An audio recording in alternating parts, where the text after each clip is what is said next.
Yapmala Motorsports Club, in collaboration with the Motorsports Club of Meghalaya, is organizing the first Yapmala Northeast Motocross Championships 2021 on 10th and 11th December 2021 at Yapmala in East Jaintia Hills. The main attractions include swimming competition, fashion show by local designers, and a DJ night featuring DJ Jelly, DJ Defrex, DJ Sen and DJ Daffy. Tent stay will be made available for campers on both days. The event is sponsored by Michael Nongtadu, Eccentric and Oldest Shillong. So people, come let your hair down and enjoy the taste of food, fashion and music at the event. More details, contact 93627 83292 and 98628 23900. Don't miss it. Right to Information activist DISPARSIng RANI, in a press conference held recently, informed through the media about the number of vacant positions as per report received from the Directorate of Sericulture and Weaving, Government of Meghalaya. As per findings through the RTI report, RANI informed that out of a total number of 885 posts, those lying vacant are 202 in number, which also includes the position of Director of the Department. The RTI activist went on to say that the cause of not filling up the various vacant positions may be due to the fact that the Meghalaya service rules may no longer be applicable. RANI further informed that 61 of the vacant positions lie at the Directorate of Sericulture and Weaving, while at the district level, 487 posts lie vacant in the sericulture sector and 337 in the handloom sector. Kanigasi ko siya department ka haplang robot ka weaving. Kumuskan mai pi department ka bafpe ka repariang khamtam me bade kariam ka be.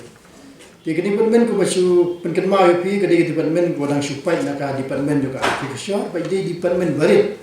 Baka string jong ginong tre ni baru kadon tang praspa praksan gut hakani department.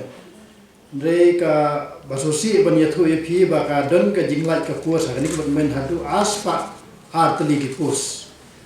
Te ban kampan sothu epi ni ka banokong ka pos director ka pos di tang yue ka vakansi rugunta don yue. Ka pos badon hapo ka joint director kadon lightly vakansi artli. Ka pos samta junior engineer don artli vakansi don artli. Ka statistic officer ka pos don UA vakansi don UA. Mata information officer ka pos don UA vakansi ru UA.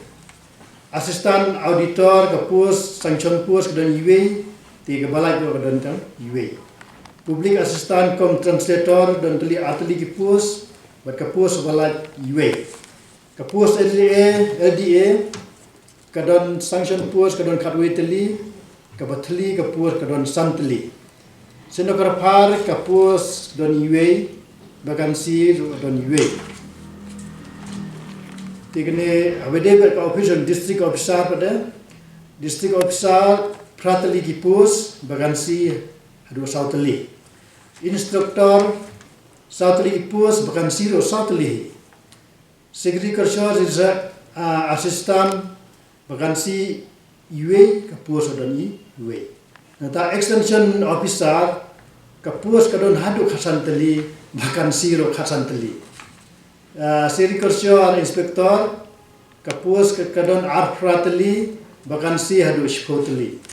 Intip ni aktivis ndere phi ba yo pai ba menera di kamram jungi kilomat pen I yo phi hangno don jika khwai ke di kamram jung phi ban khwai bat ka pidai ben plate de ba menta ba ngang la pen I ke ni report ka ba hapo ka department yung sericulture ka lak hadu aspa atli ki pos ke di kamram jung phi ki bale pule yani khanaskur ba phinle itaru yo mela la jongge